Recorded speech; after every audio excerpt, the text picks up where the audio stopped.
अशा थंडीमध्ये मस्त वाफा निघणारा व्हेज पुलाव, वरून तुपाची धार आणि लिंबू. आहा, एकच नंबर. बाजारात अशा वेगवेगळ्या प्रकारच्या सगळ्या भाज्या मिळायला लागल्या की डोकं अगदी 200च्या स्पीडनं पळतं बघा स्वयंपाक करताना. ही भाजी करू का ती भाजी करू? तुमचं पण असं होतं का? आणि त्यात आठवड्यातून एकदा तरी असा भात झालाच पाहिजे, हो की नाही? आज जो पुलाव बनवणार आहे ना, त्याची चव अगदी व्हेज दम बिर्याणीसारखी लागते. त्याचा शॉर्टकटच समजा, 15 मिनिटात बनतो बघा. व्हेज दम बिर्याणीला जरा वेळ लागतो, पण अशा पद्धतीने पुलाव केला तर टेस्ट अगदी तशीच लागते. आता त्यासाठी तेलात जिरे, हिंग, आलं लसूणची फोडणी तयार करून घेतली आणि वरील दिलेल्या सर्व भाज्या बारीक चिरून घातल्या आणि परतून घेतल्या. त्यात कढीपत्ता, पुदिना आणि कोथिंबीर पण घातली.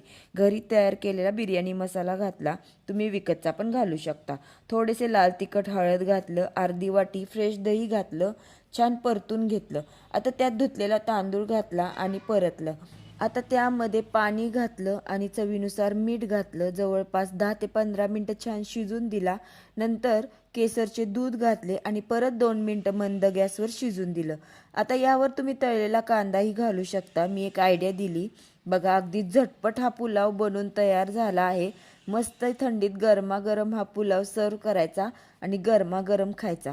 आणि मस्त खात खात यम फूड मॅजिकला सबस्क्राईब करायला विसरायचं नाही.